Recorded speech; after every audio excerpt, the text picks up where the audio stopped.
In 1970, they were our first line of defense against an alien threat. But today, a different battle has been fought against time itself. Some found eternal fame, while others vanished into the shadows of history. Prepare for a tear-jerking journey as we uncover the secrets, the tragedies, and the shocking transformations of the UFO stars. Brace yourself. The ultimate reveal at the end will leave you absolutely speechless. Wanda Ventham as Colonel Virginia Lake. Born on August 5, 1935 in Brighton, Sussex, England, the British actress first brought Colonel Virginia Lake to life on the cult science fiction series UFO, which premiered in 1970. At the age of 34, Ventham's portrayal of the highly intelligent, capable, and authoritative second-in-command of Shadow became a significant cultural touchstone. In an era when women were rarely depicted in such high-ranking military and scientific roles, her performance offered a pioneering depiction of female leadership in television that was both compelling and groundbreaking. For the show's run, her commanding presence and distinct, stylish confidence defined a character that remains an enduring icon in classic sci-fi. Despite the character's tough, icy, and strictly disciplined military demeanor, Wanda Ventham was known off-screen as remarkably warm-grounded and deeply devoted to her family, a stark contrast to her emotionally reserved character. While her talent was undeniable, her career was marked by the persistent struggle of being typecast either as the haughty upper-class aristocrat or the glamorous sci-fi staple, which occasionally made it difficult for her to land more diverse leading roles. The end of UFO also brought a significant professional sting. A second season was fully planned, and pre-production had begun, but shifting network priorities led to the show's abrupt cancellation and transformation into the new series Space 1999. This sudden retooling left the original cast out of work and halted what could have been a much longer television journey for Colonel Lake. Wanda Ventham continued to work extensively in British television theatre and film for decades, becoming a beloved fixture on shows like Only Fools and Horses, where she played Pamela Parry, and making multiple memorable guest appearances on Doctor Who. She also nurtured a thriving family life, marrying actor Timothy Carlton in 1976, with whom she had a son, the highly acclaimed Hollywood actor Benedict Cumberbatch. In more recent years, she notably shared the screen with her son and husband, playing the parents of Sherlock Holmes in the hit BBC series Sherlock. At 90, she has largely stepped away from the grueling demands of regular acting, but remains a highly respected matriarch of a prominent acting family, celebrated for her decades-long contribution to British entertainment. Gabrielle Drake as Lieutenant Gay Ellis. Born on March 30th, 1944 in Lahore, British India, the classically trained actress stepped into sci-fi history on the Gerry Anderson series UFO 1970. At the age of 26, Drake's portrayal of Moon Base Commander Lieutenant Gay Ellis, complete with an iconic silver spacesuit and striking purple wig, became a cultural phenomenon and a defining image of 1970s British science fiction. Her calm, authoritative presence as a female leader in a futuristic setting made her a beloved cult icon, leaving a lasting aesthetic and cultural impact on the genre. Despite the otherworldly glamour and stoic professionalism of Lieutenant Ellis, Gabrielle Drake was a deeply dedicated theater actress whose real-life passions lay in the classic stage rather than futuristic television. This contrast led to significant professional friction. Fearing she would be hopelessly typecast as a sci-fi pinup and not taken seriously as a dramatic artist, she made the difficult decision to leave UFO halfway through its production run to return to the theater. Her fears of career stagnation were compounded when the series itself struggled with shifting television schedules and was ultimately canceled after a single season, forcing her to work diligently for years to escape the shadow of the purple-wigged commander. Over the decades, Gabrielle Drake successfully built a highly respected career on the British stage and in television, taking on prominent roles in dramas like The Brothers and the soap opera Crossroads. In her personal life, she took on a deeply meaningful role as the primary champion and protector of the musical legacy of her younger brother, the legendary singer-songwriter Nick Drake, who tragically passed away in 1974. She has dedicated much of her life to compiling his works, authorizing biographies, and sharing his genius with the world. At 82, she is largely retired from the screen, but continues to be a revered figure in British arts and the dedicated guardian of her family's heritage, residing quietly in the English countryside. Ed Bishop as Commander Ed Straker. Born George Victor Bishop on June 11, 1932 in Brooklyn, New York. The American actor crossed the Atlantic to find his defining success in British television. At the age of 37, Bishop's portrayal of the tough and rigidly dedicated Commander Ed Straker in Jerry Anderson's UFO became a defining sci-fi performance. Anchoring the 1970 series with his striking silver blonde hair and stoic demeanor, he brought an unexpected maturity to the genre. As the head of the secretive Supreme Headquarters alien defense organization Shadow, his performance offered a gritty Cold War-style tension that elevated the show, turning the character into a cult television icon and a cultural touchstone for 1970s futuristic sci-fi. Despite the character's cold, militaristic, and relentlessly authoritative nature, Ed Bishop was described by those who knew him as a warm, humorous, and deeply compassionate man. He was notably a dedicated anti-war activist who publicly campaigned against the arms trade, a sharp contrast to the hardened military commander he played on screen. Professionally, he faced the lingering challenge of typecasting. While he was internationally recognized for the role of Straker, it made it difficult for him to secure other leading on-screen parts of the same magnitude. The abrupt cancellation of UFO after just one season was a frustrating professional blow driven by shifting American syndication markets and studio closures rather than a lack of popularity, leaving Bishop to navigate a career heavily overshadowed by his brief time at Shadow.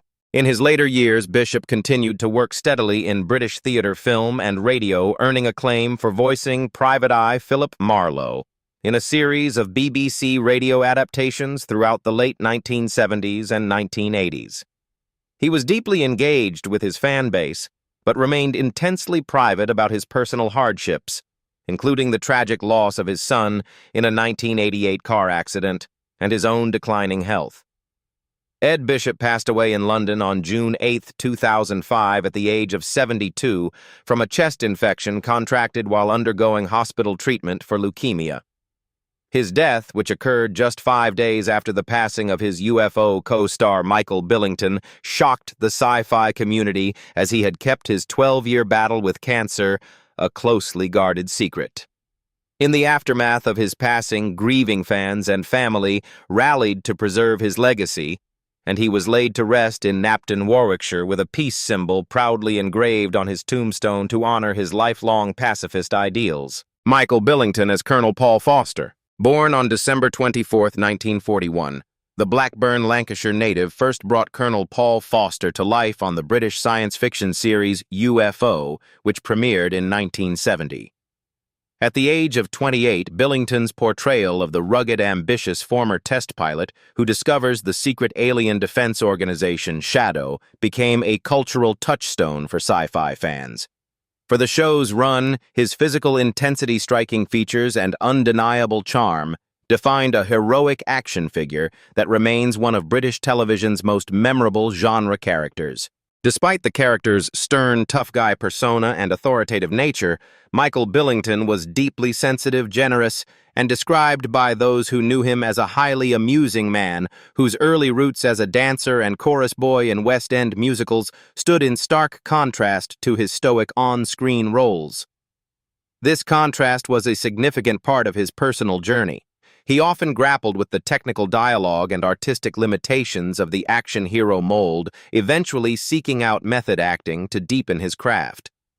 His career was also marked by the struggle of being typecast, which made it difficult for him to find diverse work after the unexpected cancellation of UFO following just one series.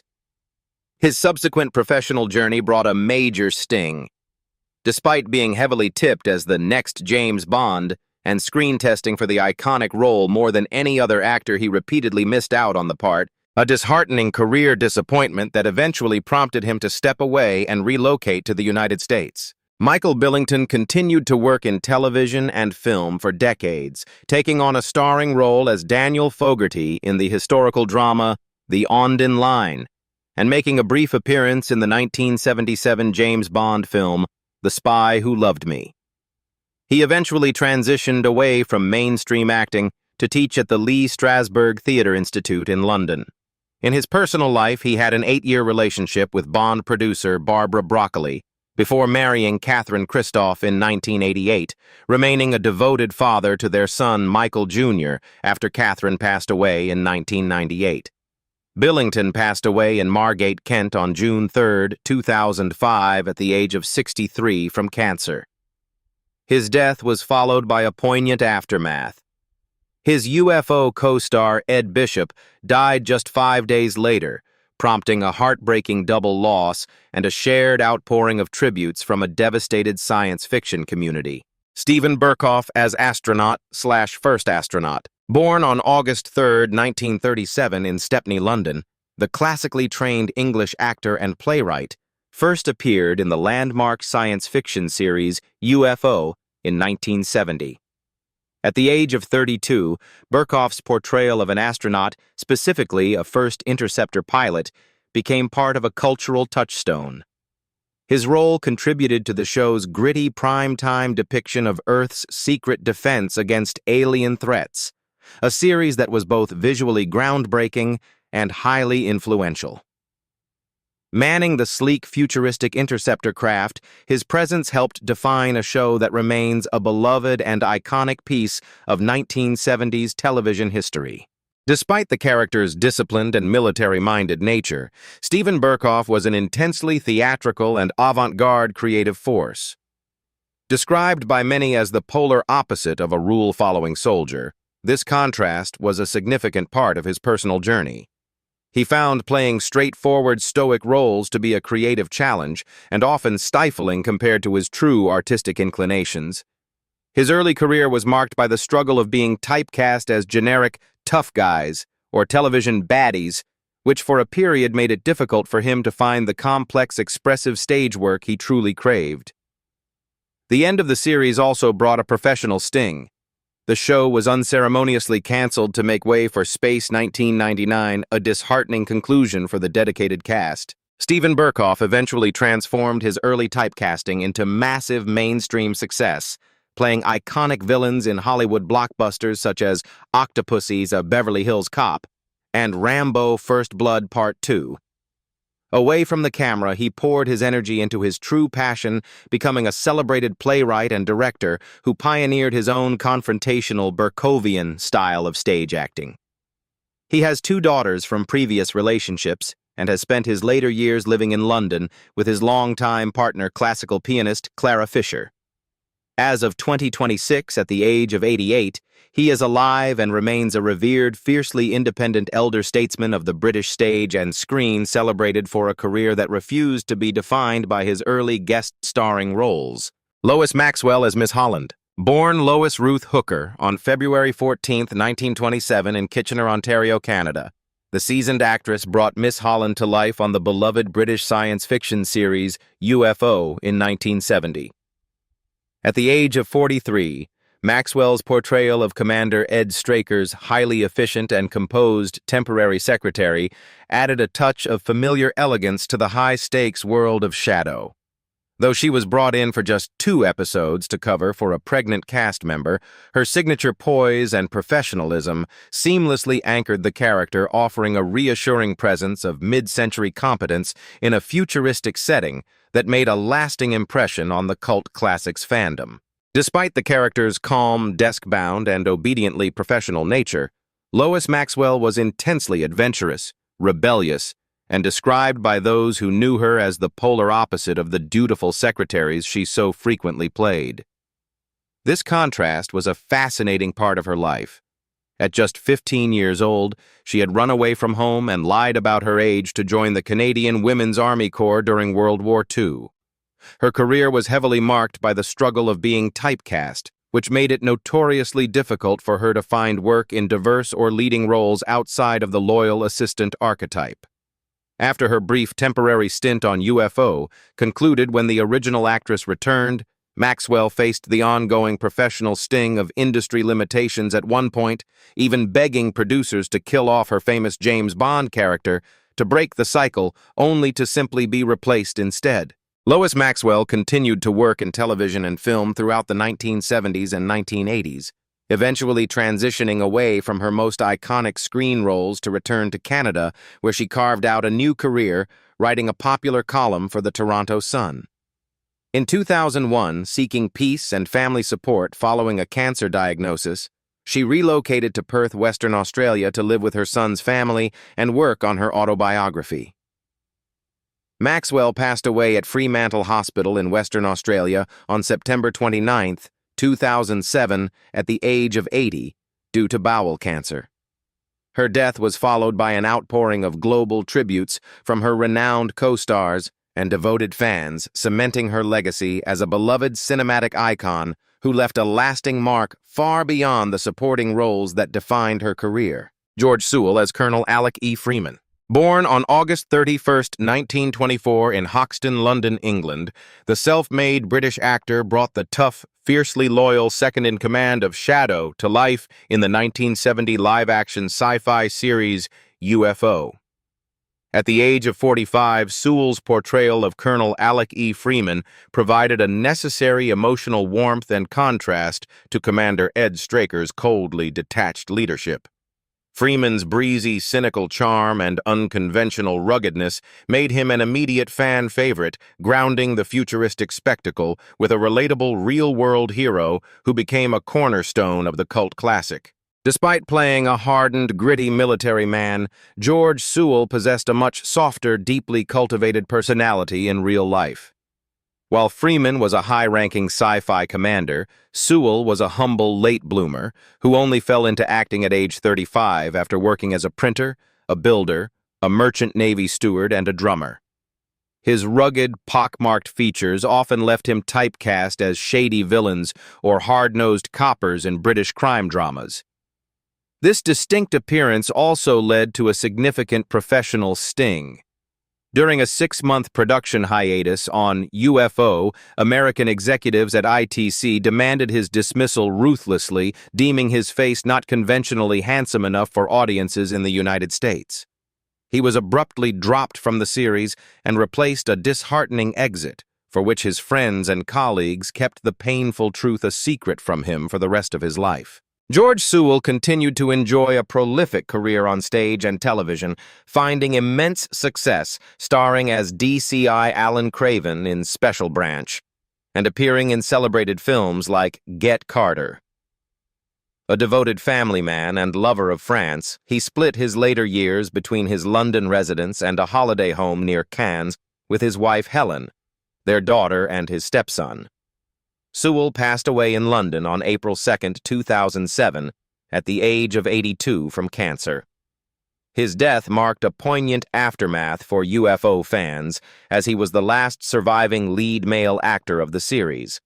It was only after his passing that creator Jerry Anderson publicly confirmed the heartbreaking studio-mandated reason for Sewell's sudden dismissal, noting that they had chosen to let sleeping dogs lie during his lifetime out of love and respect for their dear friend. Dolores Mantez as Lieutenant Nina Barry, born on October 17, 1936 in Liverpool, England.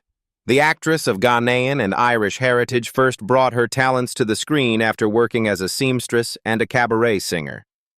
At the age of 33, Mantez's portrayal of the highly competent and glamorous moonbase operative Lieutenant Nina Barry in UFO became a cultural touchstone. Her performance challenged prevailing 1970s stereotypes by depicting a woman of color in a high-stakes technical position within an all-female lunar command staff. For 23 episodes, her distinctive presence frequently sporting the signature purple wig of the moonbase crew defined a character that contributed to the early visibility of diverse performers in the sci-fi genre. Despite the character's bold, commanding, and highly visible nature as a space tracker and eventual moon-base controller, Dolores Mantez was naturally shy and intensely private, a stark contrast to the assertive operative she played on screen. Overcoming her innate shyness to navigate the public eye was a significant personal challenge. Her career was also marked by the professional struggle of finding substantial roles in an era where opportunities for non-white actors in British television were severely limited, leaving her fighting the constraints of typecasting. The trajectory of UFO brought its own professional sting. The series suffered from a major production hiatus and was abruptly canceled after just one season of 26 episodes, halting her momentum and making it difficult for her to find steady, meaningful work in the years that followed. Dolores Montez eventually chose to step away from the entertainment industry to focus on her personal life. In the mid-1970s, she met businessman Robert Harding in a pub during a power cut, and the couple married in 1976. After the birth of their son, Robert Jr., Montez gave up acting entirely, settling into a quiet, private life in South Croydon, where she lived for nearly 40 years. In her later decades, she managed to push past her shyness to attend fan conventions, where she was warmly celebrated by a dedicated cult following. Montez passed away at St. Christopher's Hospice in Sydenham, London on November 30th, 2012 at the age of 76, following a short illness caused by cancer. Her death was followed by an outpouring of tributes from sci-fi communities and fan organizations like Fanderson, who deeply mourned her passing and honored her pioneering legacy before she was cremated at the Croydon Crematorium. Aishia Brow as Shadow Operative. Born Aishia Haig on November 12, 1948 in Highgate, London, the multi-talented performer joined Jerry Anderson's landmark live-action sci-fi series UFO prior to its 1970 premiere. At the age of 21, Brogue's portrayal of the Shadow Operative, simply known as Aishia, became a memorable fixture of the show's iconic pop art aesthetic. Clad in the striking futuristic uniforms of the era, and famously wearing her own gold A necklace on screen, her character served as a dedicated ultra-professional communications officer stationed at Shadow HQ. Although her role was primarily supporting, she became a cult favorite among fans, contributing to the visual and cultural legacy of a series that redefined 70s science fiction. While her character in UFO was a subdued and disciplined military operative, Aishia Brogue was quite the opposite. In reality, a vibrant pop singer and a prominent television personality. During the filming of UFO, she was simultaneously hosting her own wildly popular ITV music program, Lift Off with Aishia, making her one of the first women of Asian descent to lead a major British music show. Despite her widespread fame, Brogue faced significant professional hurdles in the late 1970s. Following the cancellation of UFO and the conclusion of Liftoff in 1974, she grappled with the struggle of being typecast as a bubbly presenter, which made it increasingly difficult to secure the substantial acting roles she desired in a shifting industry. Aishia eventually sought a fresh start, relocating to Los Angeles in the 1980s. There, she successfully reinvented herself as a prominent socialite and entrepreneur, establishing a thriving property development and interior design business in Beverly Hills. She occasionally returned to the screen for minor film roles, appearing in projects like Demolition Man, 1993. In 2003, she closed her business and returned to the UK to care for her mother, re-establishing her roots in the British entertainment community. In recognition of her trailblazing career, she was honored with the Outstanding Contribution to Media Award at the 2024 Asian Media Awards. As of 2026, at the age of 77, she is happily retired in the UK, celebrated as a pioneer who broke barriers on the pop charts and the silver screen alike. Antonia Ellis as Lieutenant Joan Harrington. Born on April 30th, 1944 in Newport, on the Isle of Wight, England, the talented actress and dancer first stepped onto the futuristic set of UFO to bring a shadow moonbase operative to life. At the age of 26, Ellis's portrayal of the confident and striking Lieutenant Joan Harrington became a memorable piece of sci-fi history. Her character, famously sporting the show's iconic silver uniform and futuristic purple wig, helped cement the program's mod-influenced aesthetic as a cult classic touchstone of retrofuturism that visually defined the era of British science fiction television. Despite the rigid space-age persona of her character, Antonia Ellis was naturally a dynamic dancer and stage performer whose real-life personality was far more animated than the disciplined military demeanor of Moonbase Command. Playing Lieutenant Harrington came with unique professional challenges. Because she was never shown out of her silver uniform or without her trademark purple wig, Ellis remained largely unrecognizable to the general public, making it difficult for her to capitalize on the show's success. This intense visual typecasting, coupled with the abrupt and disappointing cancellation of UFO after just one season, presented significant hurdles in finding subsequent television roles. Her screen career was later derailed by a tragic real-life hardship when she was struck by a car and suffered severe leg injuries, forcing a devastating detour from her film and television aspirations. Following her life-altering accident and departure from the screen, Ellis returned to her roots in musical theater, finding great stage success and even earning an Olivier Award nomination for her role in the 1979 London production of Chicago. She eventually moved to the United States, where she married actor and writer Jerry Colker, and the couple later shifted gears entirely by opening a physical education gym. Retiring from the entertainment industry to embrace a quieter private life, she left the limelight behind. As of 2026, at the age of 81, she is fully retired and continues to enjoy a peaceful life out of the public eye, fondly remembered by devoted sci-fi fans as one of the defining faces of an iconic television moonscape. Wladek Szabal as Dr. Doug Jackson. Born on March 12, 1923 in Zgierz near Łódź, Poland, the highly skilled stage and screen actor first brought his intense presence to British cinema before joining Jerry Anderson's cult sci-fi series UFO. At the age of 47, Szabal's portrayal of the enigmatic and highly analytical shadow psychiatrist and medical officer, Dr. Doug Jackson, became a standout element of the show. His penetrating stare, metallic voice, and uniquely unnerving mannerisms gave the character a compelling psychological depth. Though he was a recurring guest star rather than a permanent main cast member, Szabal's Dr. Jackson left a lasting cultural impact on science fiction television, offering a sophisticated, ambiguous, and memorable portrayal of a medical professional operating under the immense stress of a secret alien war. Despite his character's emotionally detached, cold, and often calculating nature, Wladek Szabal was a deeply empathetic and multi-talented artist who had survived unimaginable real-world trauma. As a teenager, he was imprisoned in a Nazi concentration camp during the occupation of Poland, enduring severe torture and escaping twice. In stark contrast to the sinister or unfeeling figures he often played, Szabal originally dreamed of becoming a doctor to heal people, and was known off-camera as a warm, humble, and fiercely proud individual. His professional career, however, was heavily marred by severe typecasting. Because of his sharp features and intense gaze industry, peers advised him to embrace playing threatening heavies to secure consistent work. While this made him financially stable, it confined him to villainous or eccentric foreign roles and prevented him from showcasing his full emotional range.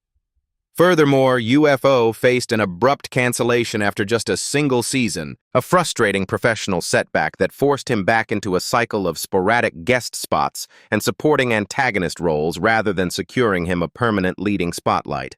Wladek Szabal continued to work extensively in film, television, and theater in the decades that followed, taking on notable parts in the miniseries Smiley's People and the 1984 film Red Dawn. Dedicated to his craft, he spent his later years teaching acting and returning to the London stage, making his final theatrical appearance as Friedrich Nietzsche in 1988. He maintained a very private personal life. He formed no long-term romantic partnerships in his later years in England and remained deeply dedicated to his art. Szabal passed away unexpectedly at his home in London on October 16, 1992, at the age of 69 from a ruptured aortic aneurysm. He was subsequently laid to rest at Putney Vale Cemetery in London, leaving behind a lasting legacy as a consummate, brilliant European character actor whose unique presence remains celebrated by cult television and film fans to this day. Harry Baird as Lieutenant Mark Bradley. Born on May 12, 1931 in Georgetown, British Guiana, the athletic and handsome actor broke significant barriers before stepping into the futuristic world of Jerry Anderson's UFO. At the age of 38, Baird's portrayal of the courageous and highly skilled Shadow Interceptor pilot became a cultural touchstone in its own right, offering a rare depiction of black authority and capability on British television. As a cool-headed hero who even briefly assumed the position of moon-base commander, his commanding screen presence defined a character that remains a significant milestone in science fiction history. Despite the character's supremely confident and high-flying persona, Harry Baird was known off-screen as a deeply sensitive, soft-spoken man whose personal life was marked by bouts of depression. This contrast underscored a difficult professional journey. The structural unpredictability of television production proved to be an immense frustration for him. His tenure on UFO was cut short when he abruptly left the series after filming only a handful of episodes due to disputes over disorganized shooting schedules and a lack of advance notice. His career was also marked by the demoralizing struggle of being typecast. Because dignified roles were incredibly scarce in Britain at the time, he frequently had to navigate an industry that tried to relegate him to low-budget, generic, stereotypical parts, making steady and fulfilling work difficult to secure. Harry Baird continued to act in prominent films like The Italian Job and The Story of a Three-Day Pass, though his promising career was tragically curtailed by severe health issues. In the 1970s, he was diagnosed with glaucoma, a condition that progressively worsened and ultimately left him completely blind, forcing him into early retirement after his final screen appearance in 1975. Married and later divorced, Baird lived out his later years in relative isolation, yet he maintained his deep love for cinema by studying film history through audio tapes. Baird passed away in London, England on February 13, 2005, at the age of 73 from cancer. Survived by his stepdaughter, his death was deeply mourned by classic sci-fi fans and marked the quiet end of a pioneering artist who bravely maintained his dignity against the crushing racial constraints of the mid-century film industry. As we look back at the cast of UFO, we aren't just seeing aged faces, we are seeing the history of a visionary masterpiece. These actors carried the weight of a futuristic world on their shoulders, leaving a footprint that still inspires fans decades later. Their stories are a testament to the magic of the 1970s. Who was the most influential member of the cast for you? Let us know in the comments and subscribe for more nostalgic journeys.